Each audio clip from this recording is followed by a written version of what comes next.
Hi, my name is Heather McComey, and I'm a leader with Usborne Books More. And here for our visually impaired friends is an extensive review of our July 2021 titles from Usborne Publishing. And so, just so you know, it's July, and there will be a number of new titles for the fall coming out later July and into August and early September. Especially our Christmas titles won't be out until early September, but so I'm going to do the ones that are available that I have in hand and just explain them for you so that you'll be able to market them effectively as a visually impaired person. So included will be some descriptions of the pages along with sometimes words per page and how old it's for and that kind of thing. I'm going to try to go young to old. Sometimes it doesn't always work, but that's the goal. All right. So first up, we have two books in our Little Lift and Look series, and one is Spiky Dinosaur and one is Spotty Frog. I have small hands, and they are about the size of my hand. They are probably, 4 inches by close to square, maybe 3.5 inches or so wide, and then 4 inches tall. They're not very big, and they're great for stuffing in a diaper bag or whatever. These are poke-through books. There's a hole in each cover, and there's flaps to lift too. There's not holes in each page, but there are some holes in them. So you open the book. I'm going to do Lift and Look Spotty Frog. You open the book, and by the way, it's by Anna Milbourne, and Anna Milbourne is actually one of the authors that not only Usborne employs, but also she's very well known in the children's publishing world. So these are new from her. So it's good to know.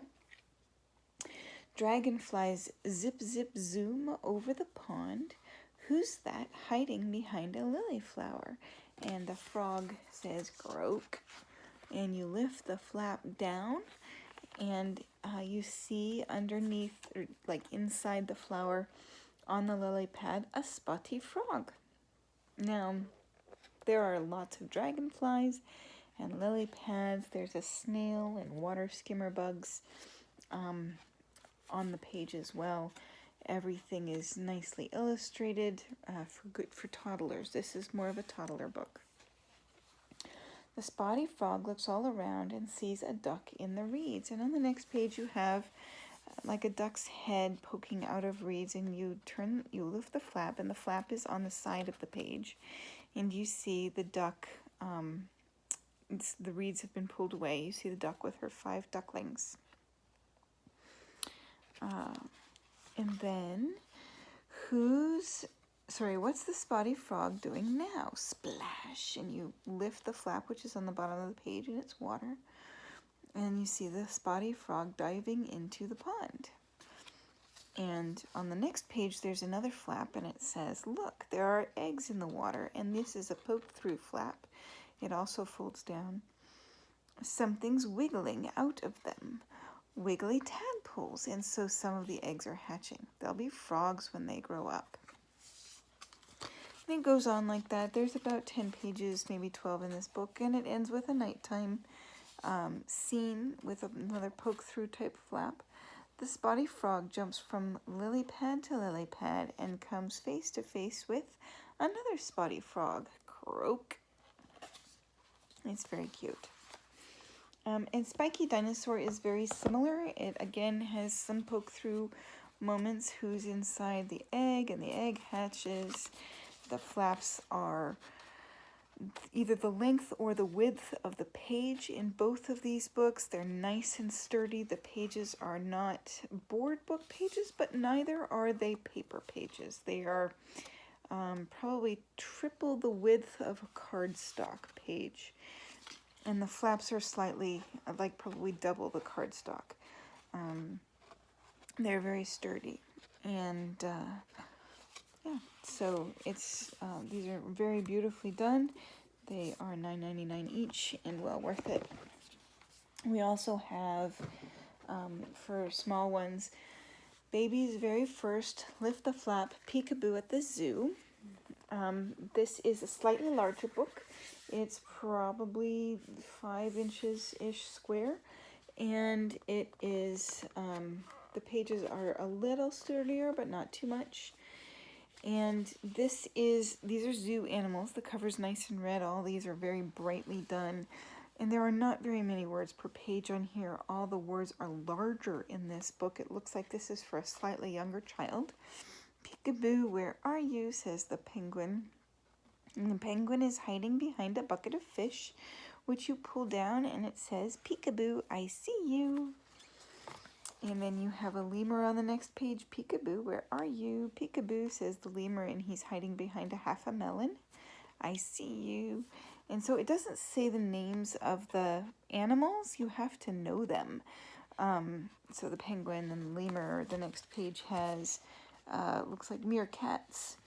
And again, there's not, and then the next page has parrots and a giraffe. The flaps are nice and big. They're nearly along the whole entire side of the book. The pages are slightly sturdier, and there's probably 5 or 6 pages as opposed to the 10 in the Spotty Frog and Spiky Dinosaur ones. So this is again going to be for a younger child, but a lot of children really love the Peekaboo I See You concept, and so that's what this is. Next up we have, let's see, we have Peek Inside the Seashore. Our Peek Inside series is beautifully done. They're nonfiction, and this one's written by Anna Milbourne again. This is slightly larger. This is going to be about 6 inches by wide-ish, maybe a little less than that, by about 7 inches tall. And these are board books. They're firmly for toddlers. They're definitely for about 2 and up. The flaps are less sturdy. They're not quite the full length of a page. But there are poke-throughs here as well. And sometimes there's flaps under flaps in this series. But every page has at least 1 and sometimes 2 or 3 different flaps.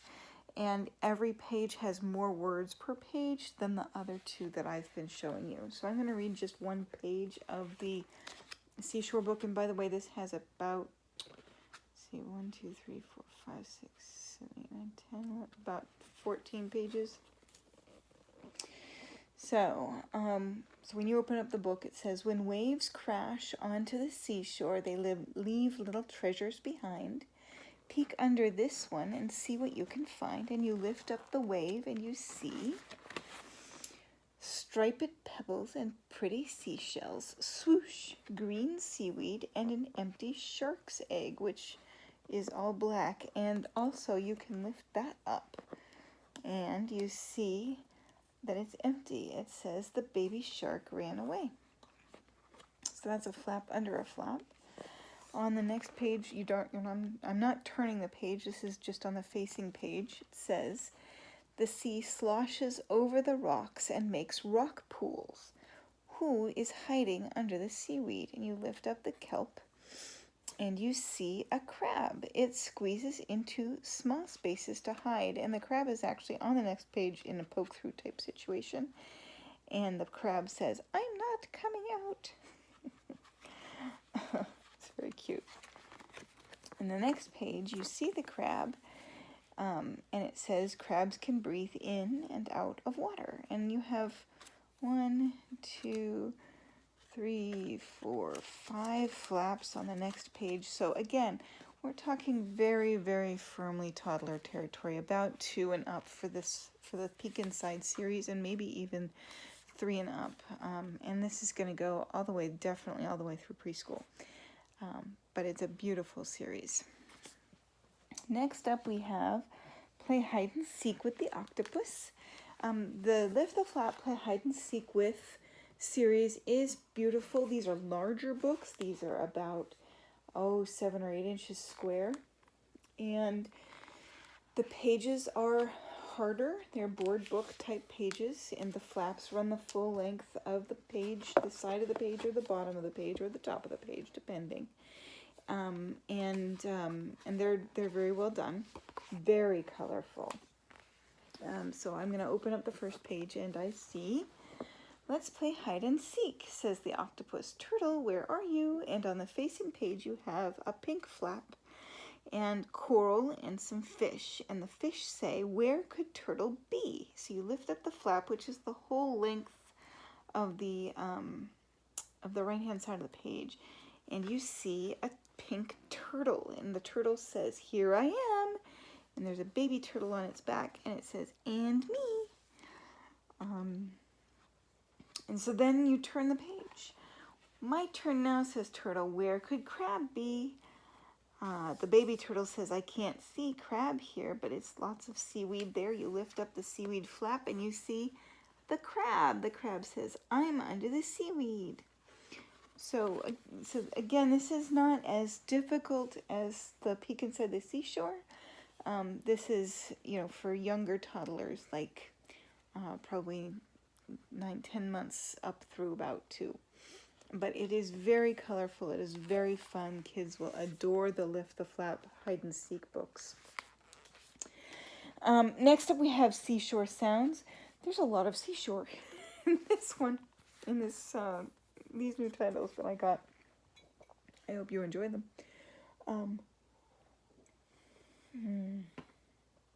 Sorry, I had to take a drink. Okay. So now we have the Usborne Sound books, Seashore Sounds, and the cover on this one is kind of nifty. It's got lots of things to trace with your finger and poke through holes. Just like all the rest of our sound books, you can turn the book over, and in the back there's a little spot where you can turn the music on and off. So I'm going to turn it on now. And on the front page, there's one where you can preview the sounds. So I'm going to poke the one that's on the front page. And it's next to a seagull, so hopefully you can hear the seagull. These are very brightly illustrated. They're about the same size as the Play Hide and Seek books, so about 8 inches square. The pages are nice and hard, and they have... it's hard to describe. They have little spots where you touch them that make the noises, and that spots have a little gritty thing over it that's pressure sensitive. So you press that and it makes the noise. But the first page, each page has 2 noises. So I'm going to do the first page. "As the sun rises over the seashore, seals lie snoozing on the beach. Can you hear them barking as they wake up?" And you press the spot for the seals, and it says,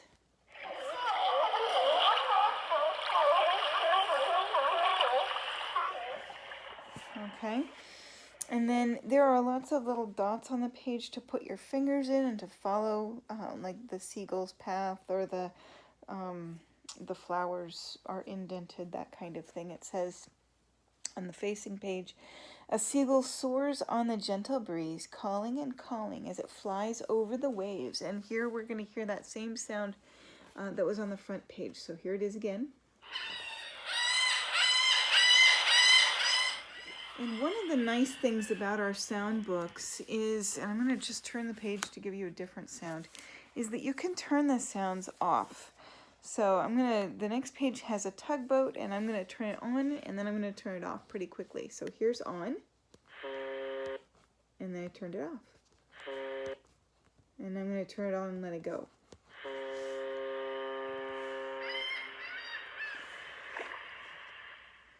Okay. So you can press it once to turn it on, and then press it again to turn it off, and all of our sound books do that.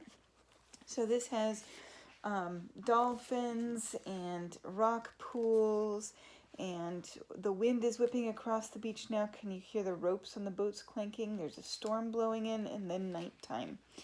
And at the end of the book it says, "Night is falling over the sea, a ringed plover coos, and the lonely lighthouse shines out across the bay."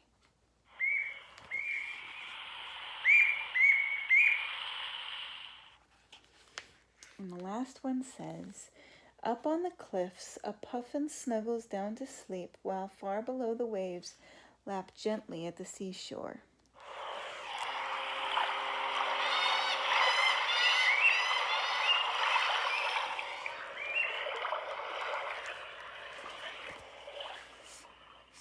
And that was Seashore Sounds. I just turned off the back there, so hopefully that was a little bit instructive anyhow. Next up, we have our, oh golly, there's lots. There's so much for this age, it's almost too hard to pick. Oh, before we move on too far, we have a Finger Trail 1, 2, 3. We had the Finger Trail ABC books. These are really nice for visually impaired folks simply because they have so much to touch on each page. Excuse me, it's late at night as I'm doing this, and I just need a little bit to drink.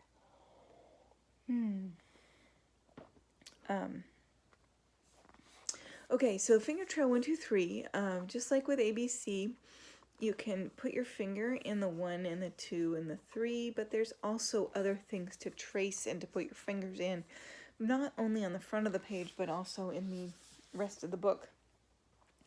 You open up the page, and on the inside flap, these are big, board book type books. They're nice and large. They're probably 8 inches by 10 inches easily, maybe even slightly wider. But on the inside flap of the book, you have the numbers. They are traceable. They're cut out, indented a little bit, and so you have the number 1, and the next to it you have 1 dot, and then you have the number 2, and then 2 dots that are both cut out, and the number 3 that you can trace with your finger, and then 3 dots cut out, and they're all in the same color. The 1 is the same color as the 1 dot. The 2 is the 2 dots, etc. All the way down to 10 dots. And then the book starts, and it's kind of like a get ready, get set, go. This book is by Felicity Brooks, by the way. She's a very popular author in Usborne. And on every page, you're going to have 2 things of note. The first thing of note is that for every page, you have the number cut out. You have other like swirly things and so forth to run your fingers over cut out. And there's going to be the same number of everything on that page. So for example, on the 1, there's 1 tree, 1 butterfly, 1 giraffe, 1 house with 1 door and 1 window. The facing page is the number 2. There are 2 tigers on a tandem bicycle with 2 flowers in their basket, 2 trees, 2 planes flying overhead, etc. But the other thing to note is that on every page, on the bottom, you have 10 dots, and they have the numbers 1 through 10 in them. So every page you can actually count with your child all the way up to 10. And that's a really nifty little feature. Of course, you won't necessarily be able to see the numbers, and inside the dots, they are not pulled out, but the dots themselves are indented, so you can feel the dots. The next page is a tractor page, so you've got the number 3. You've got 3 tractors in a field with 3 hay bales and 3 trees in the distance, and 3 different types of rows that they're making with their tractors, and so forth. And then at the end of the book, you've gone through the numbers 1 through 10. The number 10, by the way, you're at a carnival, and you've got 10 cars on the roller coaster. You've got 10 cars on the Ferris wheel, and a child in each of the 10 cars. So you've got 10 kids on the page and that sort of thing. They're just so much fun to just count each thing with your kids. On the back page, you've got a sea scene, and you've got the numbers 1 through 10 cut out on the bottom, and it says, can you find these things? 1 sun, 2 boats, 3 windows, etc. And so each of the things to find is cut out a little bit so that the kids can easily find it. 3 windows on the submarine, each are indented. seven jellyfish, 8 shells, 10 fish, that sort of thing. So, and it's a beautiful double page with all kinds of different things to count on it. And so that's our finger trail 1, 2, 3. I hope that that was helpful. Okay, next we have, I'm going to talk about Ted and Friends really quickly. Hopefully you're familiar with Ted and Friends. They have revamped Ted and Friends quite a bit because they now have an illustrator who can work in the same format as Stephen Cartwright did, and so they've revamped it. There are still 12 stories in the book, but there's no longer a CD with it. Instead, there's a QR code on the back of the book, and the price has gone down from $19.99, which is lovely, to $14.99. All of the stories are the same. I'm going to read a little tiny bit from Frog on the Log, and it's really funny, so I hope you'll indulge me. For those of you who have not read Frog on a Log, here we go. It's a very cute orange frog on a green background, fairly easy to see unless you're colorblind or otherwise visually impaired. It says, Frog lives beside a muddy bog. Each day he leaps up from his log. I must keep fit. Frog starts to jog. Frog jogs the whole way round the bog. And you can see he's got his water bottle with him and so forth. One foggy day, Frog cannot jog. Instead, he sits down on his log. But Pup can't see Frog in the fog. And thump! Pup bumps against the log. Frog falls and splat, he's in the bog. Oh dear, Pup barks, you silly dog, says Frog. Frog clambers back, he's on his log. Big Pig is now lost in all the fog. And whoomp, Pig bumps against the log. Oh dear, grumps Pig, you silly hog, says Frog. And you see Frog, by the way, in the mud. You know, he gets bumped off of his log and he's, in the mud several times during this story. The next day, the sun shines on the bog. Big Pig and Pup go back to Frog. Frog grins, feel free to bump my log. And you see that he's got blue suspenders on and they are attached to the log. Big Pig and Pup think, crazy Frog. Just go ahead, Big Pig, croaks Frog. This time I won't fall off my log. Well, if you're sure, says Big Pig. They push the log. Frog's right. He does stay on his log. Now Frog and the log fall in the bog, and you see a very funny little thing where you've got his frog legs in the air. It's very cute. And Pup and Pig think, what a very foolish frog. And on one of the neat things about Stephen Cartwright's illustrations here is that he's got a little yellow duck to find that's hidden on every single page. And for the kids who are working on visual acuity, that's actually a very important piece of these books, is to help find the little yellow duck on each page. So that's part of Ted and Friends. That was the Frog on a Log book. And so that's an example of some of the stories in here. They're fairly simple. A lot of CVC, which is consonant, vowel, consonant words. This is the easiest of all of our phonics reader series. So I hope that was instructive. And I like the new price point. Next up we have Look Inside Math. This is a redoing of a book called See Inside Math. This is the same size as all the other Look Insides. It's about the same as Ted and Friends, except it's not as thick. So it's probably about 7.5 inches by about 8-9 inches tall. These are all Lift the Flap books. And this goes everywhere from, and they're Lift the Flap. They're like the See Insides, the Look Insides, insofar as they're heavy-duty sort of half-board book pages, and they're heavy-duty flaps that you have to actually work to open. And if I'm not going to open all the flaps just because I want to be able to sell the book or give away the book in the future. But the first page says math everywhere. You might not notice it, but people are using math everywhere all the time. Just take a look at this fair. And so you've got a fair where you've got 60 cents for an adult and 30 cents for a child on the carousel. People are telling time. People are selling balloons. People are saying who's the strongest. Do the ring toss and get a prize if you get up to 100 points. And so there's addition that way. I like the pattern on that tent, someone says, and under that flap it says, a pattern is a set of things that repeat. Can you spot any more patterns around the fair? Math isn't just about numbers. Using logic, seeing shapes, and spotting patterns are part of math too.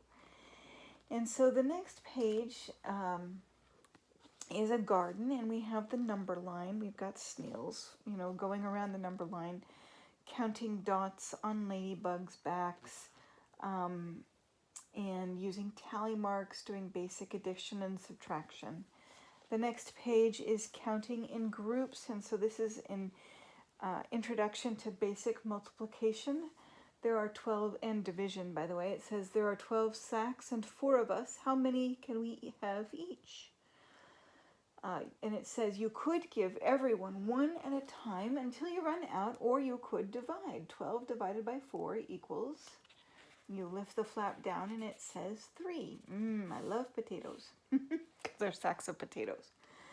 And then it says you can draw it out like this, make 12 dots, and then circle them in groups of 4 and see how many groups you can make.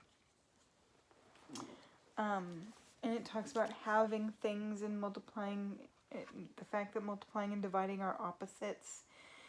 It says if you know your times tables, it makes multiplying and dividing easier. The next page is fair shares, and we are at a bakery, and we're dividing cakes into a third, a half, a quarter. We're using measuring cups and doing half in decimals, which is 0.5, of course. Measuring to the nearest tenth or to the nearest hundredth. Decimals are used for money too. So just introducing all of these concepts. And then the next page is shapes. Everything from triangles and squares and circles to cones and cylinders and tessellations, spheres and pyramids. And on this page, it's really nifty. 2 of the flaps you get to make when you lift up all the little flaps, and you get to make a cube. And the other one that's right next to it, you get to make a pyramid where the base is a square and the sides are all triangles. So I personally like this page a lot. The last page, the second to the last page, is measuring up. How fast, how heavy, how soon, how hot. To measure something, you need numbers and units, which means agreed upon amounts, like the examples below. Degrees Fahrenheit, ounces and pounds versus grams and kilograms and so forth. If you don't have fixed units, it says it can lead to mix-ups. Pancake cook-along, add 2 cups of milk. And she says, oh no, I used the wrong cup, it's all soggy. And so it talks about, the English system of measurement versus the metric system of measurement here. And then it also talks about time. Last but not least, on the last page, you turn the book sideways and there's an under the sea math challenge. And it says, can you reach the sunken treasure? Start at the top and try each of these puzzles and then lift the flap to check your answer.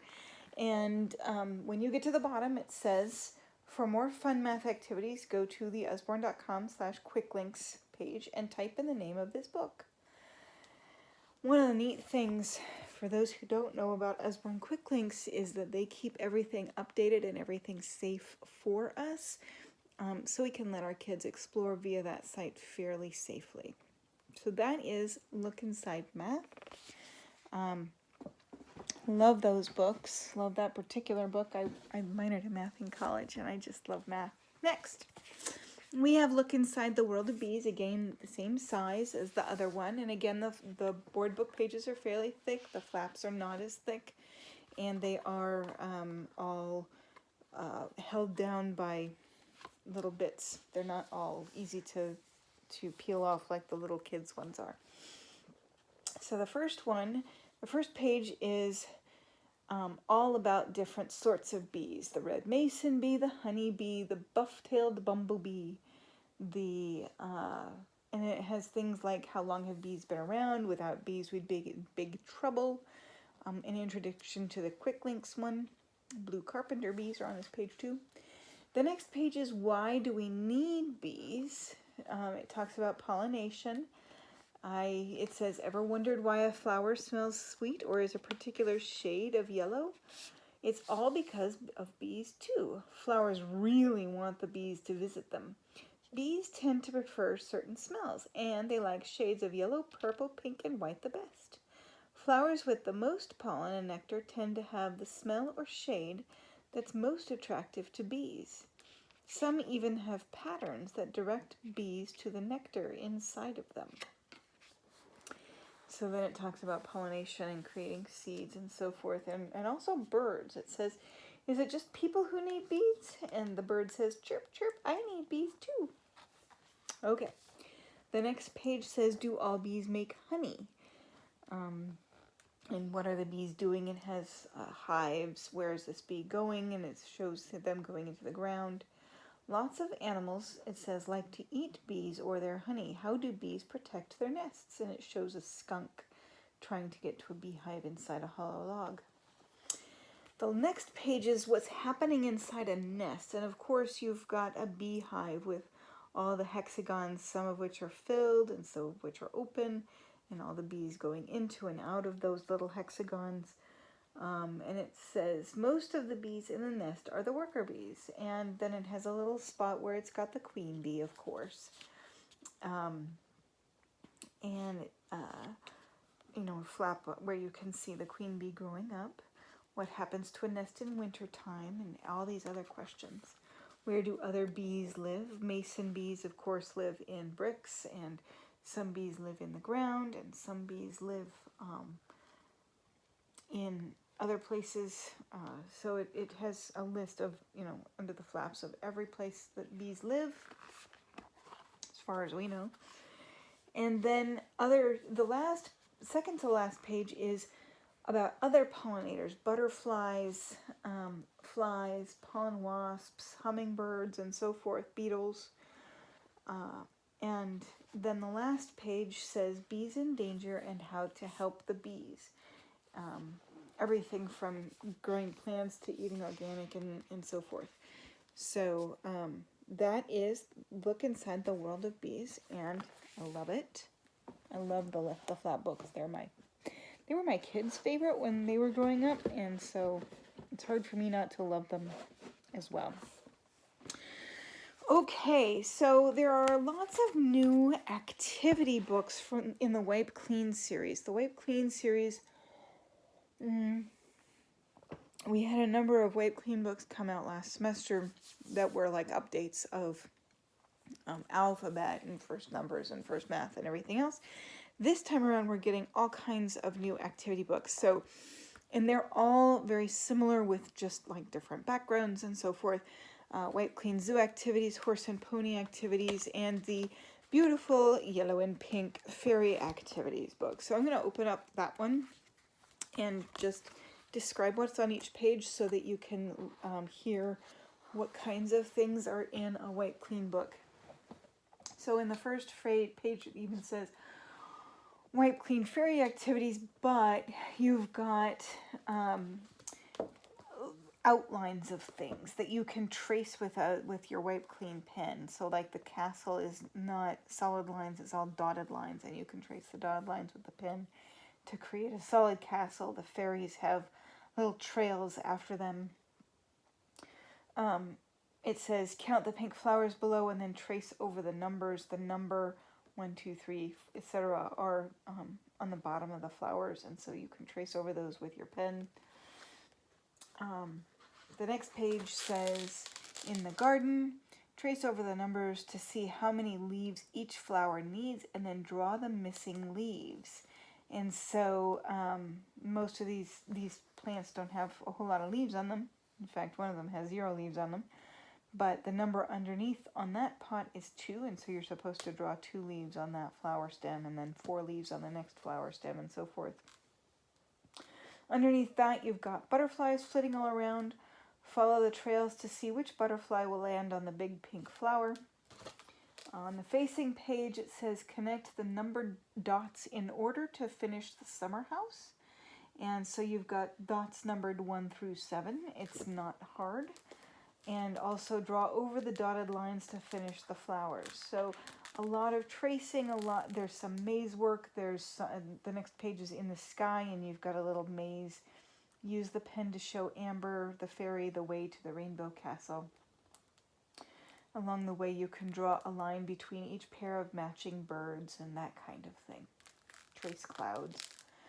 The next page is a garden party where you're going to draw the flags on like a display for the decorations. You're going to trace the lines on the flags that are all like triangles. It says find and circle 5 spotted bugs, count the cake on each stand, and then trace over the numbers on the stump. Again, there's a small dot to dot with numbers 1 through 9 on it. And then spot the differences between 2 flower beds below. Each one of them has 4 or, in one case, 5 flowers, that kind of thing.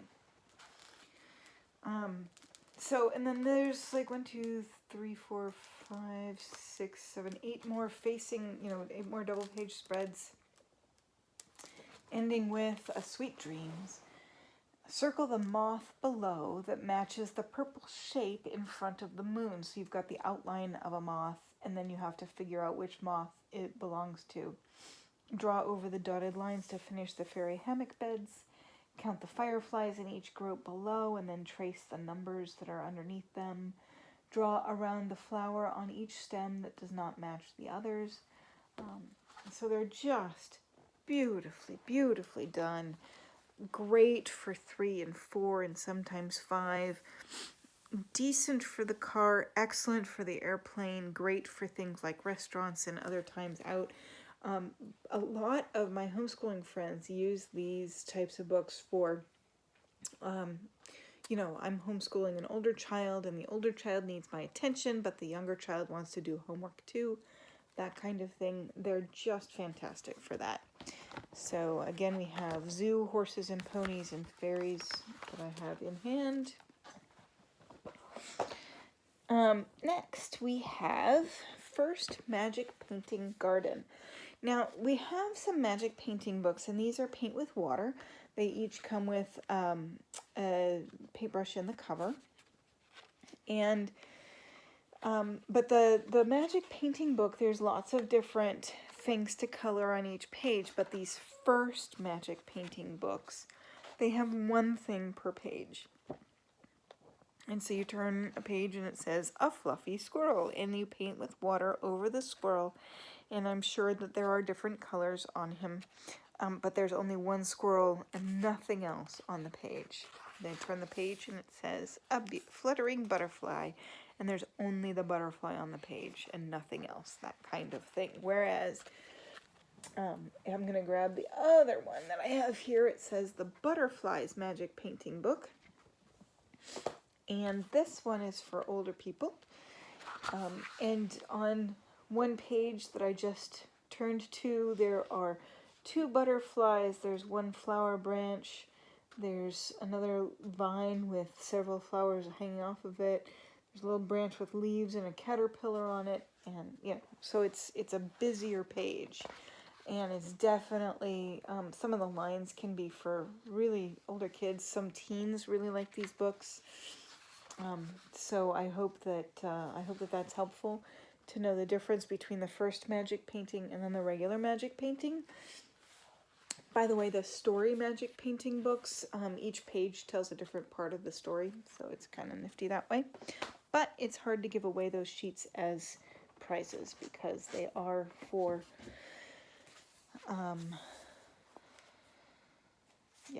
they do tell a story. There are several Little Stickers books that have come out. I have Little Stickers Travel, Gymnastics, and then ABC.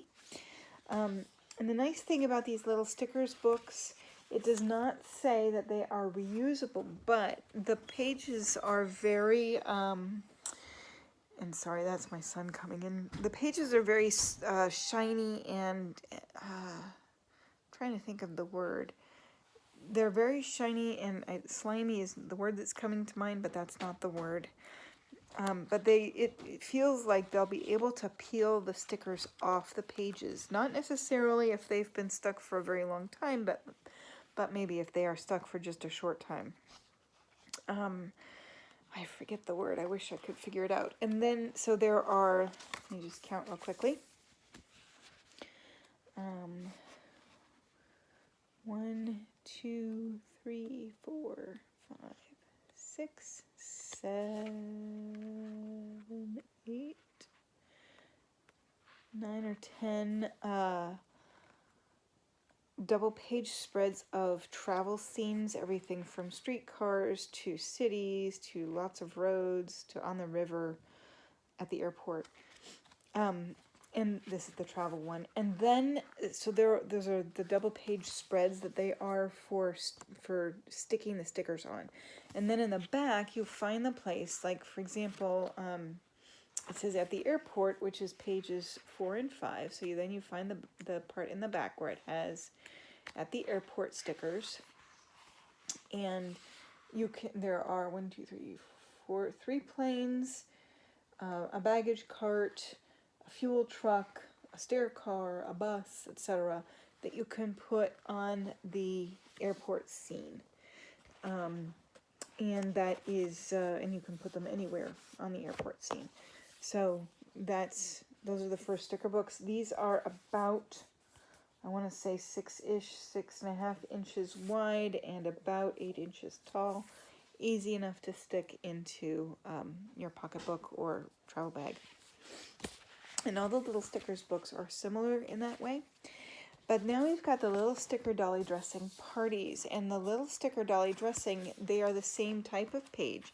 But instead of having scenes to decorate, you actually have dolls to dress. So there are usually 2 dolls and sometimes 3 on each double page spread.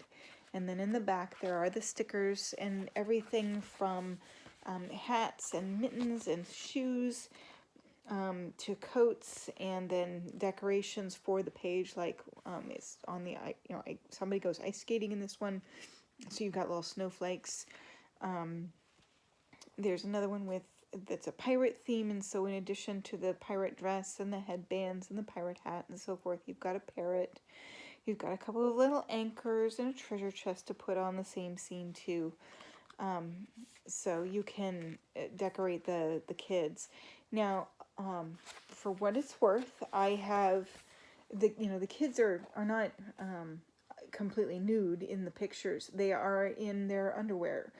And I have done a book fair, for example, at an Islamic school where kids in their underwear was not permitted. So these were not permitted at that particular school.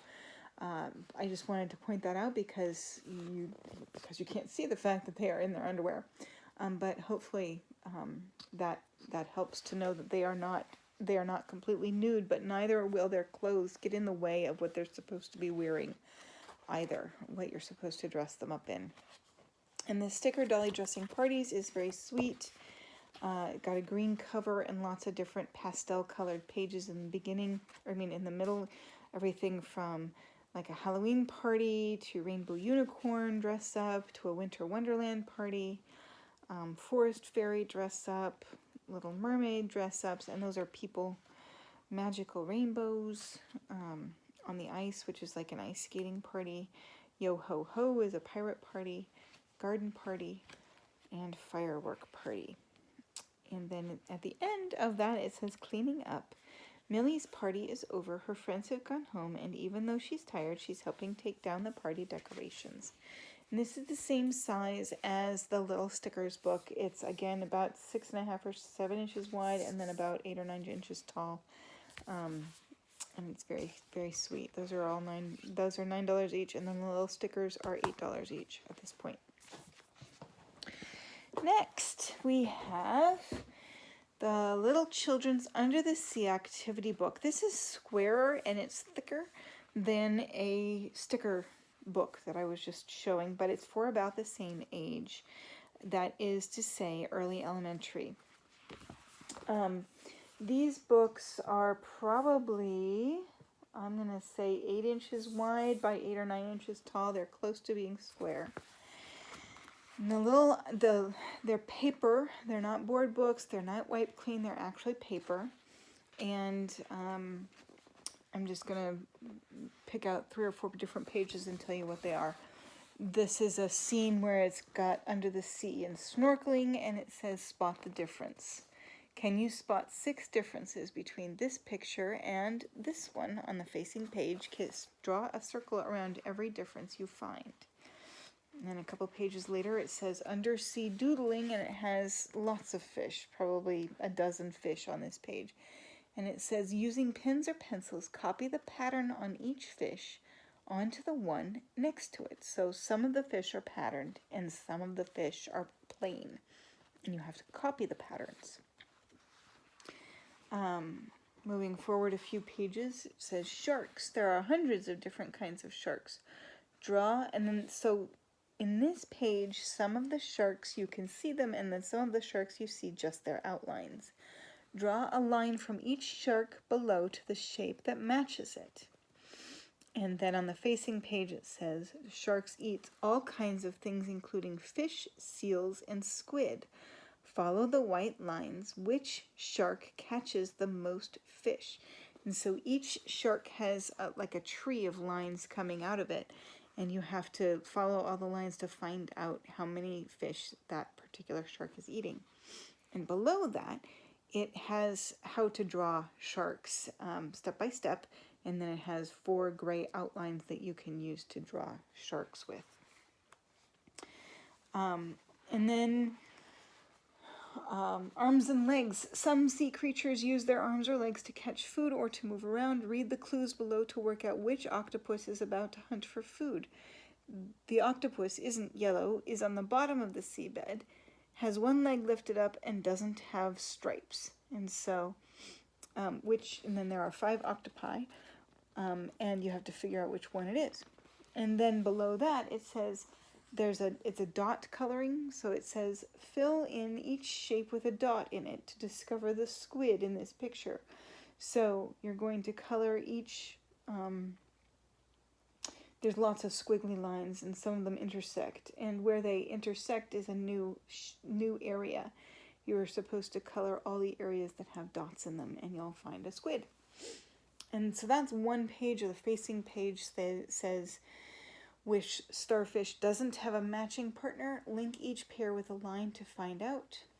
And then underneath it, crabs and lobsters have 8 legs and 2 claws. Which 2 circles complete each picture below? And so there are, the picture has little spots where they've blanked out a part, and so you're supposed to match the blanked out part with the picture below it. And there are 4 choices for 2 different circles.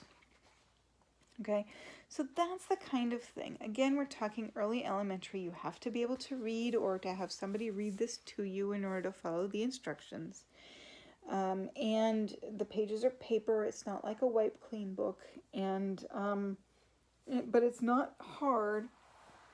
And it wouldn't keep, for example, a 4th grader occupied. It would mostly keep somebody younger than that occupied. So I hope that that's helpful. We have my first activity pad series. These are smaller, and they have tear-off pages where it's not all totally bound together. You can literally tear out the pages very easily. It's about the same level, maybe slightly younger than the Little Children's Under the Sea activity book. This is my first dinosaur activity pad. There's also fairies and unicorns in prior years. But the things are the same. Draw over they're a little younger.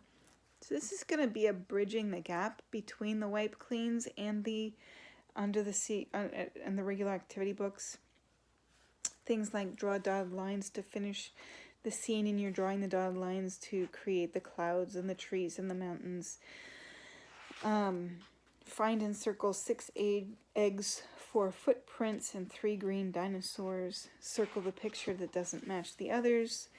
There's quick mazes. Lead the team to the dinosaur fossils. Spot the differences. Fill in all the shapes that have green dots, and what do you see? Draw a line from one dinosaur to another dinosaur that looks just like it. That kind of thing. So, and these are probably about 6 inches by about 8 inches tall, so they're slightly smaller as well. And they're cute. They're very, very cute. But again, you have to be able to read in order to use these well, or maybe have somebody read to you. Now I'm going to just contrast that with the Under the Sea maze book that I've got here. By the way, our big maze books are large. They're probably 10 inches wide by 12 inches tall. They're large. And some of the mazes are easy enough for a 6-year-old to do. Some of the mazes are much harder, and they require, a lot more thought and skill. And some things that, you have to determine whether it's blocking it or not. Like, for example, this page is called Narwhal Navigation. Noah the narwhal has spotted a narrow space in the ice where he can surface. Can you plot him a clear path to swim between the fish, seals, bears, and beluga whales so he can take a deep breath of Arctic air? By the way, this is Under the Sea mazes.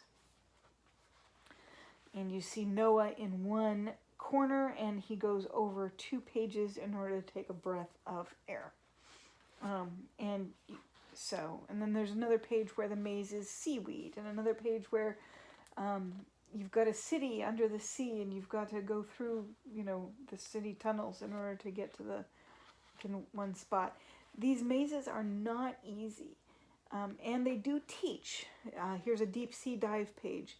Direct the camera craft through the depths so it can take snaps of every sea creature on the list on the opposite page. And so it's got 6 creatures. It must take the pictures in that order at the marked photo opportunities, and there's little camera pictures on this page, and then return to the surface without doubling back. So this is a double page spread. It's actually fairly difficult. It's not going to be something that your average 6-year-old is going to be able to do. But it does, again, teach a little bit about, it has the colossal squid, the yeti crab, the goblin shark, the giant oarfish, etc. But this is going to be probably for an 8 or 9 or 10-year-old. And I'm going to say that some of these are going to be for 6-year-olds, some of these are going to be for 8 to 10-year-olds. And so in general, the maze books that we have are going to be for about 7 to 9-year-olds. Okay, next up. We have, I've got 3 picture books here. And Usborne doesn't do a whole ton of picture books, so One is called I'm Almost Always Kind. It has lots of teeny tiny holes in it. It's written by Anna Milbourne again. And again, this book is good for diversity, like some of the Kane Miller books we talked about a little while ago. The characters in this book are black. And on the pages where there's lots more people, they are of all different shades and backgrounds. And you can tell that some of them are not as wealthy as others. Some of them are not as well kempt. I know that that's not a word. Some of them don't look as well cared for and so forth. My mommy told me that being kind is the most important thing in all the world. More important than being the fastest runner, I asked, or than knowing all the answers? Even more important than those, she said. Then it is very lucky, I said quickly, that I am always kind. Being kind means, and then there are little pictures pulled out here, sharing my candy, helping my little sister reach things from a high shelf, putting away breakfast things, and trying to cheer people up when they feel sad. But sometimes when I am kind, it doesn't work out the way I want it to. And then you've got, again, more little cutout pictures. Hey, new kid, I like your crazy hair. Why did she look so sad when I gave her a nice compliment? And then she goes to a garden and she says, here you go, little snails, a nice dinner for you. Eat up all the flowers. And Mr. Williams says, hey, stop that. Why was Mr. Williams so mad about me being kind to the snails? And when I invent a great game for me and my sister to play, she says, let's be giants jumping on castles. And you see the sand castles that her sister has worked so hard to build. She screams, wah, you're so mean, and I feel mad and bad and sad. I only meant to be kind. And so Mom talks to her. What you think is nice isn't always the same as what someone else thinks is nice. And so then it talks about thinking, using forethought to think of others. If I were in her place, I wouldn't want all my paintings to get soaking wet. So instead of, saying, hey, let's have a water fight, I said, can I play too? Even though I could think of games I would rather play. But after I painted pictures with my sister, she played lots of my favorite games with me. Being kind is great. And so then she makes a new friend out of the new child at school. They play soccer together, and it says, then I realized something. Being kind doesn't just make other people happy, it makes you happy too. Kindness makes you feel warm and sunshiny, and when you feel that way, you feel like being kind to someone else. And it makes them feel warm and sunshiny, and then they feel like being kind to even more people. And in the end, sunshine kindness spreads everywhere. And you see all kinds of different people helping out all kinds of other different people. Someone holding an umbrella over someone giving a sweater to someone helping ducks cross the road, rescuing a cat from a tree, helping someone who's in a wheelchair with their packages and that sort of thing. At the end of the book it says, being kind is sometimes easy and sometimes hard, but it's really important to try, and because it's the most importantest thing in the world, I am, in parentheses, almost always kind. So that's the book, I Am Almost Always Kind. We have another book called Table Manners for Tigers. This is one of the Usborne Good Behavior Guides. It kind of goes along with the Miss Molly's Guide to Manners, insofar as it references it, but it's easier to read than that one. In this book, Katie Crocodile has a party, and she invites all kinds of other animals to have her scones and cakes and cookies, sausage rolls and cream eclairs, and pots of yummy honey for all you hungry bears. But then, oh, thank you, said the animals, their napkins on their knees. May we start? This looks so good. Pass the cupcakes, please. But then the door burst open. 3 tigers strode inside. Look at all that juicy food. Let's eat it now, they cried. They were slurping, they were burping as they downed the orange juice. They trailed their tails in custard, and they gulped the chocolate mousse. They gurgled and they guzzled, and they chortled till they spat. They drank straight from the milk jug, and then they used it as a hat. They were dancing on the table, they were swinging on the chairs. And then the little rabbits say, this is really very scary. Quite dreadful, howled the bears. I think we'd better leave now. And so they all got up to go. But where is Lenny Lemur? Does anybody know? And what you probably didn't see is the fact that one of the tigers has a little lemur tail hanging out of his mouth. And so the tigers are sent away by Katie Crocodile, who's you are rude and naughty tigers. You are wild and you are rough. You've ruined my tea party. You cannot come again. You've broken all my china and you tried to eat my friend. And so the tigers headed homewards. They were puzzled. They felt sad. What did we do wrong, they asked. Were we really all that bad? Do we need to mend our manners? Did we break some kind of rule? Perhaps it's time we visited Miss Molly's famous school. And so we have Miss Molly's School of Manners, where they learn all these various table manners, and what's good manners and what's bad manners. And so then the tigers revisit Katie Crocodile and her friends, and Miss Molly watched them proudly. She gave them each a star. Your manners are perfection. You've really come so far. When the tea was over, all the guests got up to go. But where is Mr. Ollie Owl? Does anybody know? And unfortunately, you see the owl's tail feathers sticking out of the tiger's mouth, and the tiger says, I'm very, very sorry. I'll be as good can be. I will never eat another guest. Can we come to yours for tea? To your house.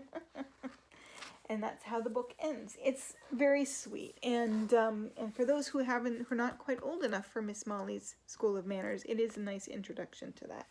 And it's very cute. Last picture book from Usborne today is How Do You Make a Rainbow? And although there are many diverse characters on the cover, this is not a book about diversity necessarily. It is more a book... Oh, I'm so sorry. This is a Kane Miller book. This belongs in the other video. Even though there are many diverse characters, it's more how do you draw a rainbow? And a rainbow isn't painted, whispers Granddad with a grin. It's made from hope and kindness, with some other things thrown in. And the first double page spread is about the color red. It's the love that binds our family, friends who help us make it through. It's thinking about others and the joy that brings to you. And there's red tulips and jam on toast to start the day.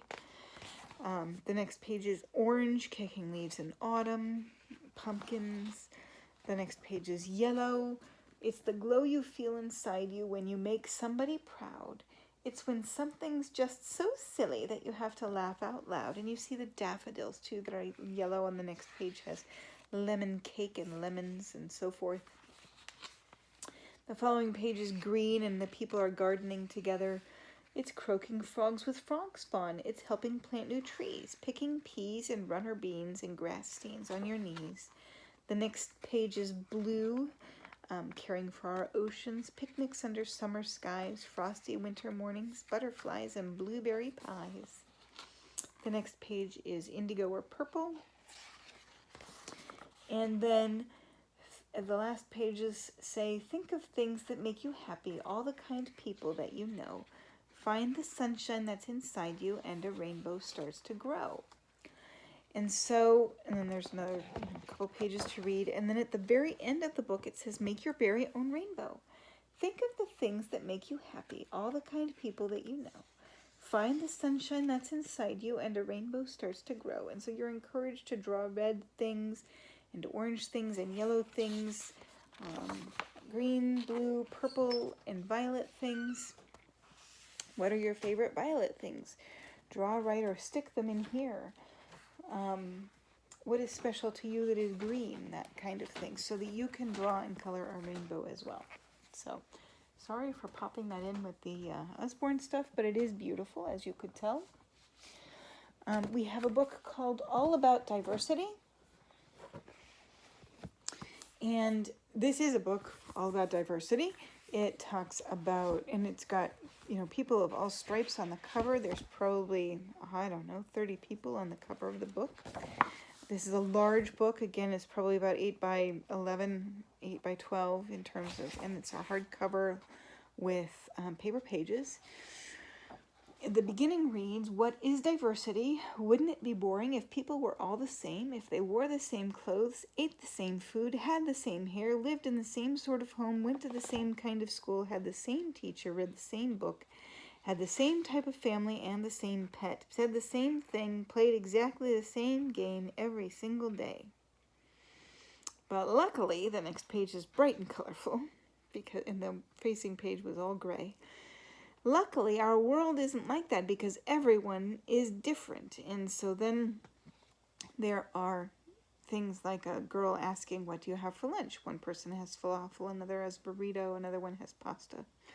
You've got different languages. Hola, ni hao, morning Zanaib, ciao, Mrs. Moretti. What kind of books do you like? Being different from each other is called diversity, and it's an amazing thing. Which of these 2 pages looks more interesting? The next page is a picture of the world with different sorts of humans. So most of the folks in Africa are black, most of the folks in Europe are white, and then, of course, Asians in Asia and that sort of thing. Around the world, we make over 200 different types of bread, speak at least 7,000 different languages, play 1,500 kinds of instruments, wear over 170 types of hats, and dance over 1,000 sorts of dances. How are we different? Even in one class at school, children may be very different. The children in this class have drawn pictures and are talking about themselves, and then match the drawings to the children. Freckles and green eyes and black skin and red hair, and my skin is brown like my parents. I have blue eyes, said the teacher. I love to paint like my twin Lily, and she's holding out pink hands that are covered with paint. The next page talks about what we wear in terms of, and everything from shorts and t-shirts to saris to suits to clothes for special days like kilts on men and so forth, hats and so forth, turbans, hijabs, cardigans, lots of different people. What can girls and boys do? And so some girls do this, most girls and boys do the same things. They can scream and shout, they can cry, they can be kind, they can dance and sing, they can have long hair and short hair. The main part of this book that is a little bit sensitive to certain people is on this page, and it says, and I'm going to just quote it, "Some boys don't like to be called boys. Some girls don't like to be called girls." That's all it says about things like transgender, intersex, etc. But it has caused some chit-chat among the more conservative Usborne consultants, and I just want you to know that going into it. Girls and boys' bodies are different, but they can all do the same things. When these children grow up, who could be a nurse, fight a fire, build a house, be a detective, be a scientist, be an athlete, etc. You may notice that some other ways that people's bodies look different. There are tall people and small people, and there's a picture of a dwarf. People with lots of hair and people with not much hair. People with freckles, rashes, pimples, marks, scars on their skin. Older people, younger people, pregnant people, people on crutches, people with prosthesis. Some people look different because they have a disability and use equipment such as a wheelchair to get around. So there's one person in a stroller, one person in an electric scooter. There are lots of different disabilities, and you can't always see that someone has them. There are also different reasons why people have them. And so then you have, I'm just showing a picture for those of us who can see a little bit. There, on this page, you've got a gymnast who says he was born deaf. You've got a person who's running on a prosthetic leg. You've got some people have a disability because of an illness or a health problem, and so you've got a boy in a wheelchair. Some people have learning disabilities. And then at the top of this page it says, "I'm blind, that means I can't see. I lost my sight 2 years ago." And she has a dog. "My job," says the dog, "is to help her get to work, so please don't pet me while I'm working." At the bottom of this page on disabilities, it says, "Like everyone, someone with a disability might need a bit of extra help sometimes. Because you can't always see a disability, it's important to try to be kind, patient, and friendly with everyone." Then there's, the next page is different brains, and it talks about neurodiversity, and it has that spelled out in sounds. Dyspraxia, dysgraphia, dyslexia, ADHD, autism, etc. Understanding each other, communication difficulties, different languages, and stammering, and sometimes disabilities make people speak a little slower or have more difficulty speaking. Listening carefully and being patient can really help when someone is working hard to speak. Luckily, there are many other ways of communicating as well as speaking a language. You might use a pencil and paper, pictures and symbols, and so you have smiley face symbols and so forth. Your face with a big smile, and body with your body language, noises and sounds, flashcards, sign language, a computer, tablet, or keyboard communication devices, and so forth. And there's pictures of examples of all of these things. The next page talks about different kinds of families and where they might live, everything from a mobile home or a tent to an apartment to a brick house, houseboat. What do we eat? Italian pizzas. I've got Grandma's ackee and saltfish recipe for a Jamaican breakfast. You've got kids eating rice out of a bowl with chopsticks, pierogies, and then at the bottom of that page it says some people don't eat some kinds of food because of their beliefs or choices. Others are allergic to a type of food and would become very sick if they ate it. And then one person says, I don't eat meat, I don't eat pork, says another. I'm allergic to nuts, says another. People get their food in different ways too. Around the world, many grow, catch, or farm food and others buy it. How do you get your food?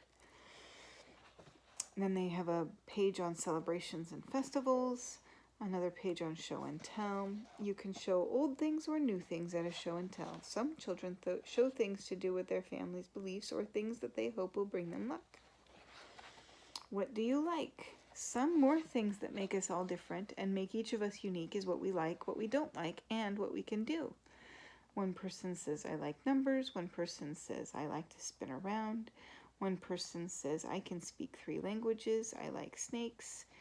And the other person says, I'm scared of snakes. That kind of thing.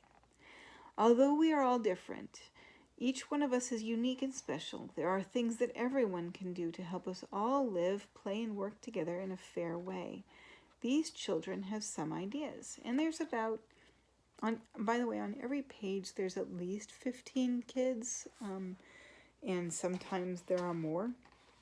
On this page, there's about 20 kids, and some say we can be kind to each other. We can listen to each other. We can respect each other's differences. We can all be polite to each other. We can help each other, etc. Do you have any more great ideas to help make our amazing, diverse world an even better place? In the back, it has a glossary of some of the words like prosthesis, neurodiversity, and so forth that were used in the book. It has notes for grown-up about promoting inclusion and diversity, and being a good role model and being careful with words, especially around things like disabilities, and so forth. Ways to say hello is at the bottom of the glossary page. Emphasize positives, tackling bullying, and so forth. So this is a great book, and it's got about 32 pages in it. Each page is just chock full of ways in which we're all different. 3 more books here. The next book is, it's about the same size as the All About Diversity, so it's going to be about 8 or 9 inches wide and about 12 inches tall. It's called Fairies, Pixies, and Elves sticker books with lots of sparkly stickers. And so each page, these are less shiny than the little picture sticker books. So the stickers are not going to re-stick. So each of these pages is a different, has got a different background. Pond Life is one. The next page is Fairy Band. It's a warm summer's evening and gentle music is wafting around a woodland. Fairies, elves, and woodland creatures gradually appear and sit entranced by melodies. The next page is Butterfly Garden. The next page is Moonlit Night, and so forth. And so then you go to the back of the book and you have the stickers that go along to each of the pages. And some of the stickers are sparkly and some of them are not, but they are all beautifully done. Personally, this book is one that I would like to do. It is just gorgeous, gorgeously illustrated. It is illustrated in a very different way than most of the other sticker books that we have, so I'm hopeful that this will be, that this particular illustrator will do more Usborne books because it's just lovely. All right. And then we have Getting Started with Math, and it's a companion book to Getting Started with Science. It's about the same working level and so forth. It's about 80 pages long, and it goes everything from number lines, what is math, to all the way up through like 4th and 5th grade math with fractions and divisions and so forth. So math is all about solving problems. Every day we use math in all kinds of ways. This is a smallish, well, comparatively, compared to the other books we were just talking about. It's got to be about, 7 or 8 inches wide and about 9 or 10 inches tall. And it's got 80 paper pages in it. All of the things in here are drawings. There are no photographs. And they're fairly simplistic drawings. But the pages are chock full. They're not overwhelming, but neither are they simplistic pages. So I'm going to read you one page. There are many tricks and techniques that make math easier. If you're counting lots of things, tally marks can be useful. And then there's a little ant marking with tally marks for strawberries. Mark a line for each thing, and this is in cursive, by the way. For every 5th thing, put a line through the last 4 marks. 2 sets of 5 equals 10. To add and take away numbers, you can use your fingers. What's 7 add 2? Start with 7 fingers, and then add 2 more. How many fingers are showing all together? Another bug pipes up. She says 9. Start with the biggest number, and then there's less adding up to do, is a helpful trick from a passing bee. What's 8 take away 5? Start with 8 fingers and then fold down 5. How many fingers are left? 3, says the bug. You'll find lots more helpful tips throughout this book. And again, that is also in cursive. Some of this is in cursive, some of this is in print. It will definitely be a book to read together with your child. Everything from the number line, addition and subtraction, through multiplying, dividing, times tables, fractions, measuring it and comparing, comparison. And then you've got shapes, perimeters, and area, and count the squares to measure each thing's area. Mass is measured in grams and kilograms and ounces and pounds. Capacity, volume, and so forth. If you're measuring liquids, you can use fluid ounces, quarts, gallons, etc., liters, telling the time. Money, and it does not talk about a particular money system, but it says you use money to pay for things. Money comes in coins and bills. The number on a coin or note tells you its value, how much it's worth. And so a bug holds up a 1. My coin has the lowest value. And another bug holds up a 10. My coin is worth 10 of the other bug's coins. Bills are usually worth more than coins. You can also pay for things with credit cards or with your phones. Different countries use different units of money. Here are some of their units and symbols.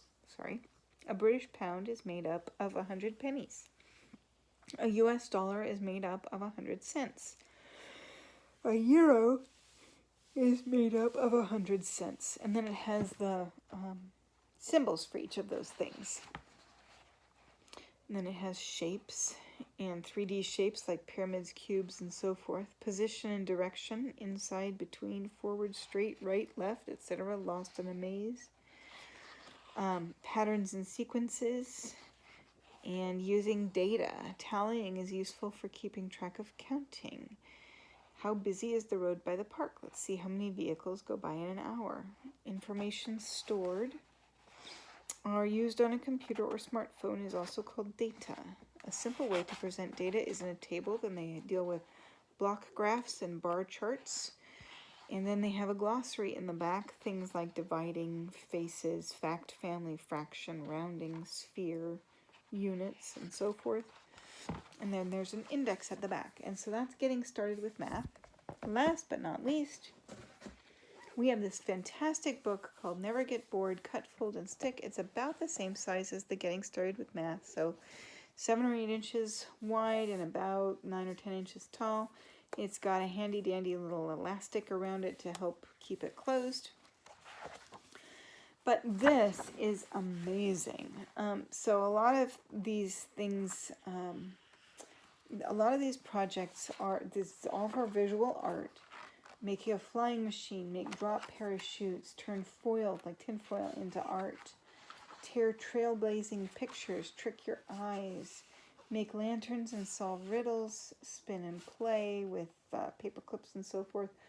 Fold fabulous fans, plant paper cacti, do slot together animals, make mosaics, tear and stick pictures, cut pictures into pieces to make puzzles, transform paper bags into puppets, grow newspaper trees, make a mini golf set with long cardboard tubes and things, and it's great. And then puppets at the back, surreal pictures, make a mobile, make paper sculptures and so forth, catching the wind, so you've got some experimentation here too. All kinds of things to never get bored with. I mean, gosh, going through this book would probably take an entire summer just with this one book. It's really amazing and lots of fun. So, so I hope that helps you figure out who to mark. Oh, by the way, so obviously, draw with scissors. You're going to need to be able to use scissors and glue well and tape well in order to use this book. So fine motor skills are an issue for this particular book. You're going to need at least 3rd grade level fine motor skills in order to do this book on your own.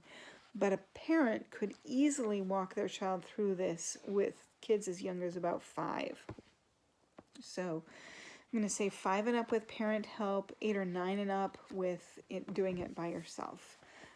But it is chock full. There are about 90 some odd pages in here, 95 pages in here, and each page has got hours, literally hours of things to do on it.